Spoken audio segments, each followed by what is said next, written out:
I have two addictions. I'm addicted to money and I'm addicted to the affirmation of others. I think it's important to do an assessment of your addiction. Addiction is an instinctual response to things that are traditionally there's a dearth of, whether it's salty food, sugar, and money. And my addiction to money and the affirmation of others has haunted me for a long time. I didn't grow up with a lot of money. I very soon figured out that if I wanted my mom to have the health care that she needed, I would need to make money. I figured out that being more interesting to other men and more attractive to women meant making a lot of money, and I became obsessed with it. And quite frankly, it cost me my hair.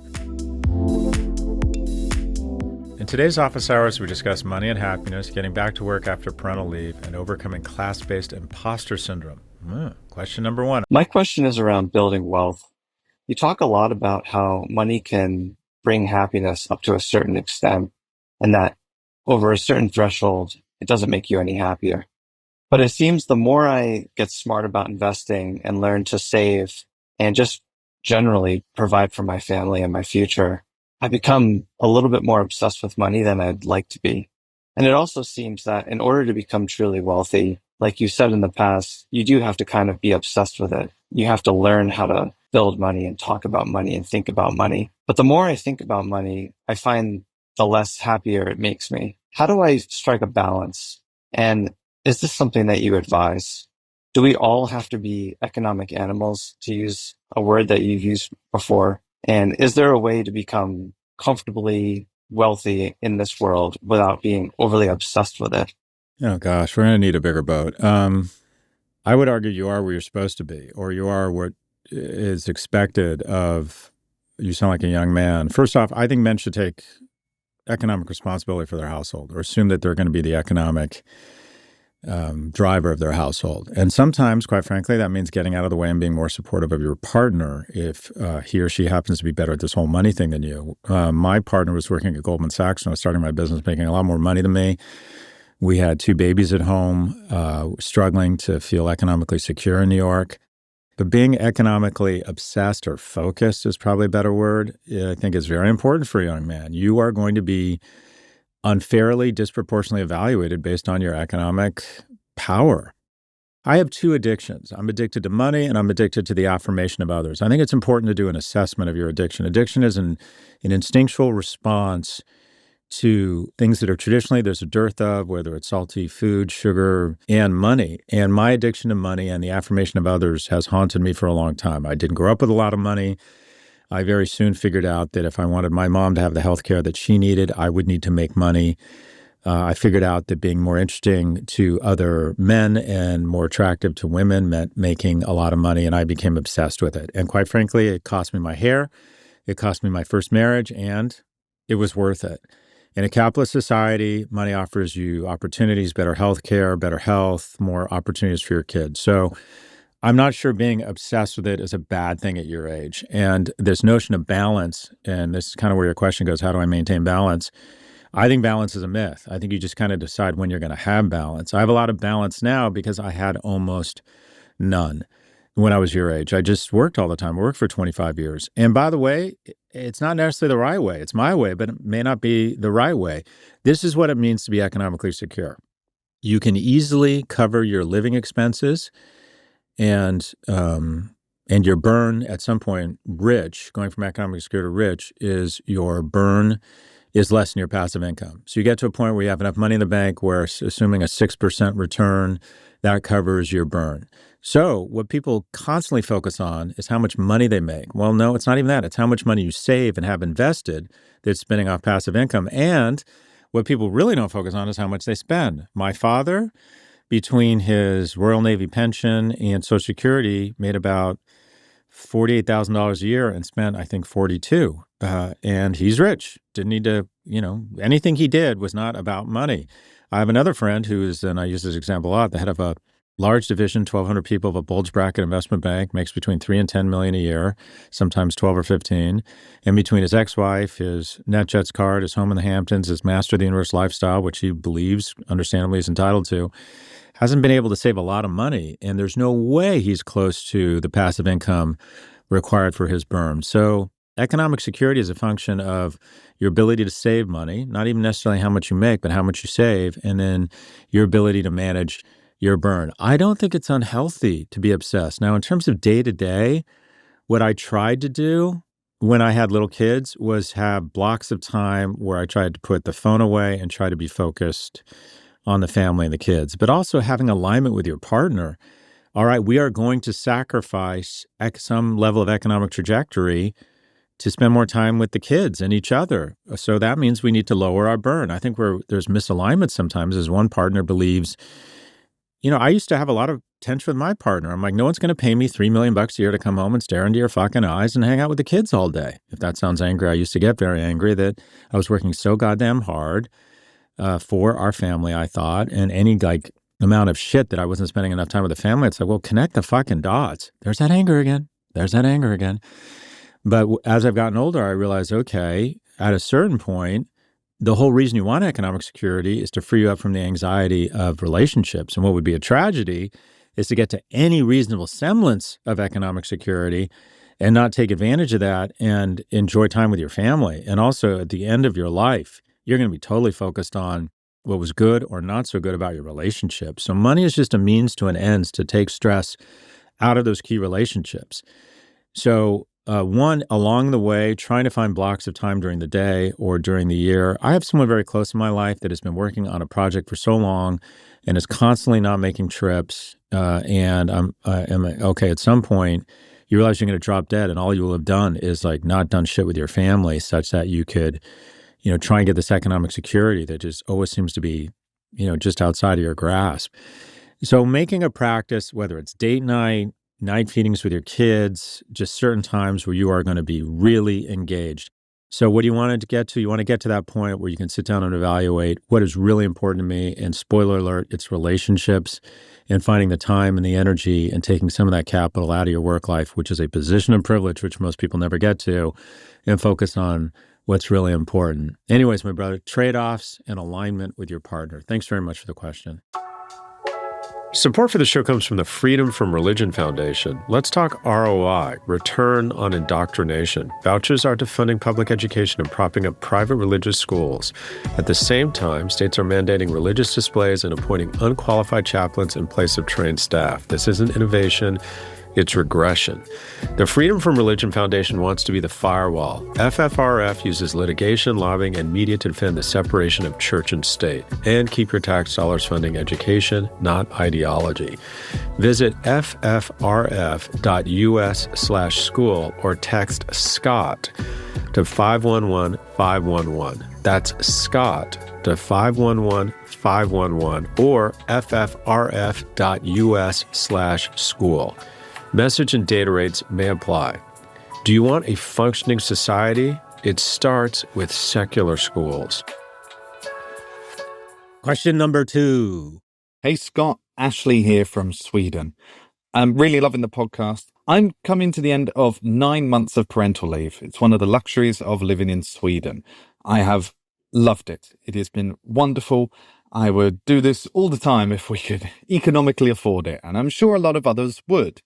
I'm not nervous to go back to work, per se, and I'm not work shy in any way whatsoever. I have a good job, good salary, everything ticks along as it should, but I am lacking a sense of motivation or purpose, I guess, in this example. I think it's just because of changing contexts and coming from something so meaningful to something that might take me a while to get back into.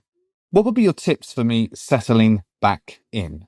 I appreciate you don't know anything about the role itself, but what would be your tips to really stand out again and make myself relevant after this long break? Such an interesting question. And the honest answer is I have no experience here. I didn't take 2 weeks off in a row until I was, I think, 45. So you've kind of gone into a different ecosystem and developed a different set of skills. And now you're being asked to kind of go play, you were an F1 driver, then you went and became a tennis star, and now you got to go back to being an F1 driver. So it's going to be an adjustment.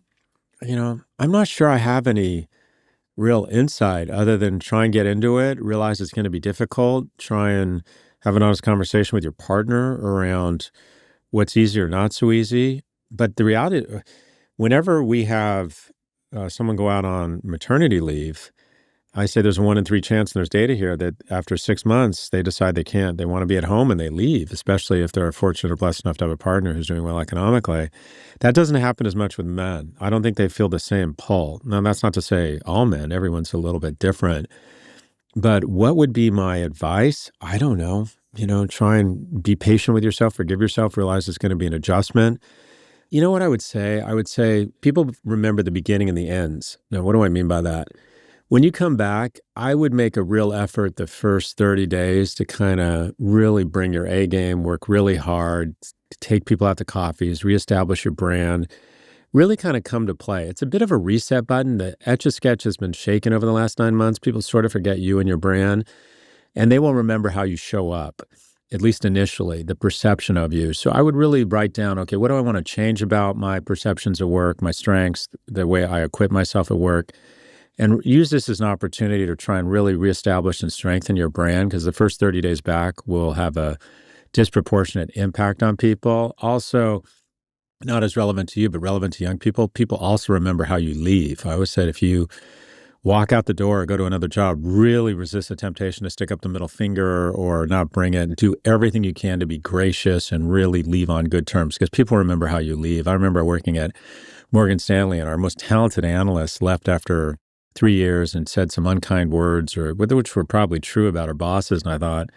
3 years working her ass off, and her brand is basically dictated by the fact she was a bit of a jerk on the way out the door. Anyways, my only advice here, write down what you like about your brand at work, what you don't like, what you're going to improve, and try and really cement those associations, those aspirational associations in your first 30 days back, and realize it's going to be an adjustment. But Jesus Christ, 9 months off? Let's all move to Sweden.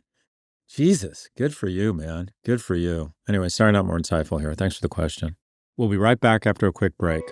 Support for the show comes from Grunz. An apple a day keeps the doctor away, yada, yada, yada. The truth is that even if you enjoy fruits and vegetables, it can still be tedious to get all the nutrients your body needs. So here's a tip, add Grunz to the mix.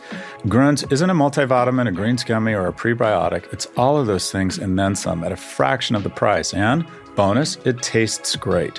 All Grunz daily gummy snack packs are vegan, nut, gluten, dairy-free, with no artificial flavors or colors, and they're packed with more than 20 vitamins and minerals, with more than 60 nutrient-dense ingredients and whole foods. And for a limited time, you can try their Gruny Smith apple flavor just in time for fall. It's got the same snackable, packable, full-body benefits you've come to expect, but this time, these taste like you're walking through an apple orchard in a cable knit sweater, warm apple cider in hand.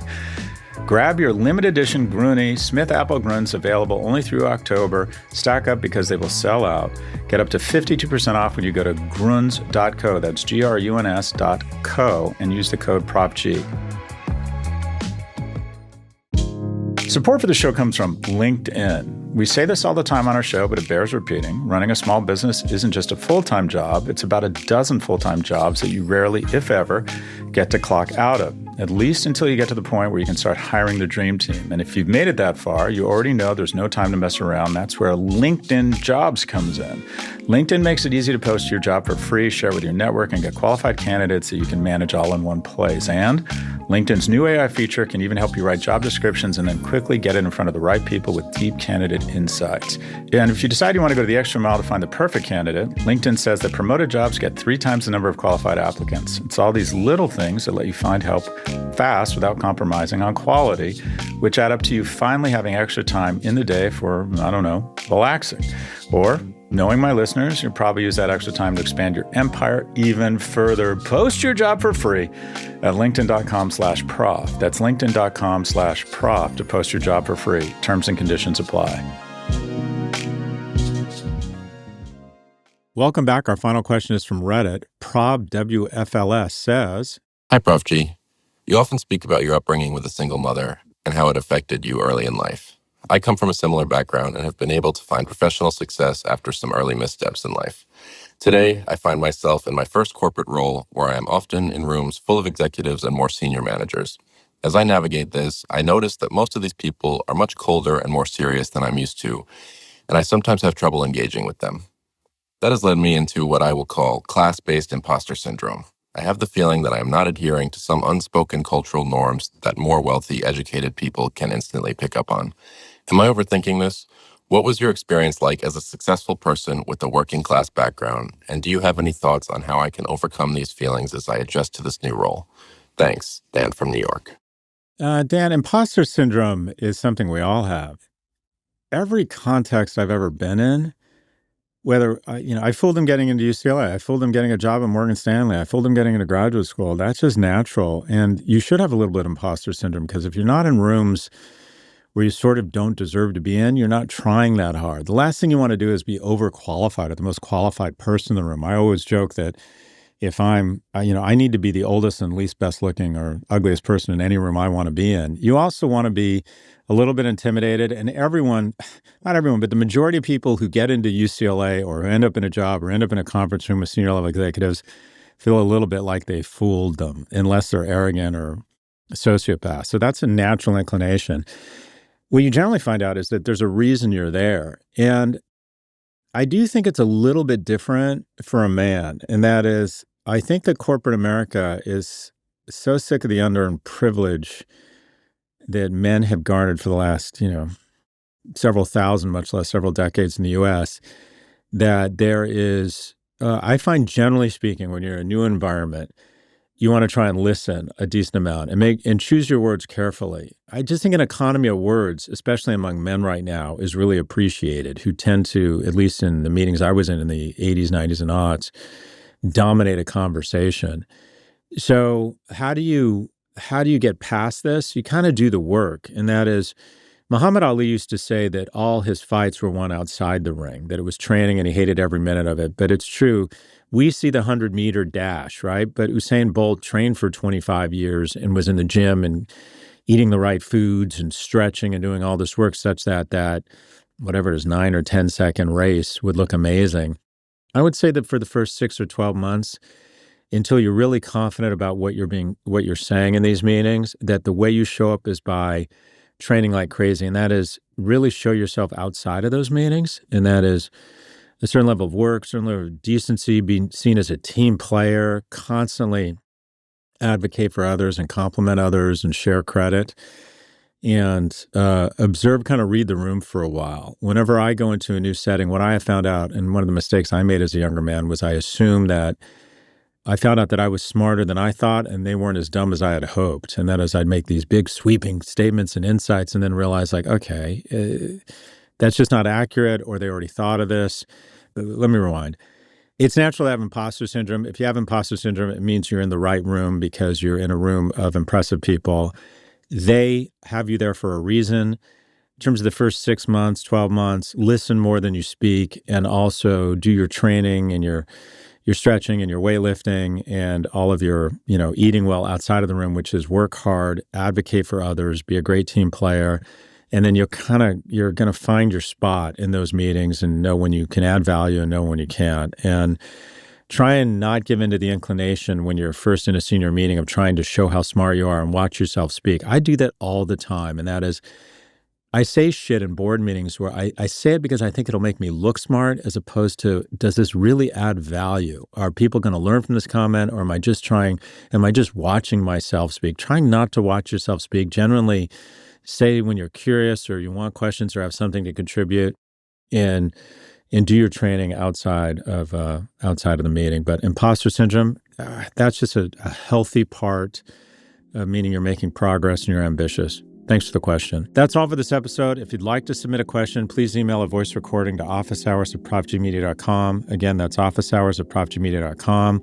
Or if you prefer to ask on Reddit, just post your question on the Scott Galloway subreddit, and we just might feature it in an upcoming episode.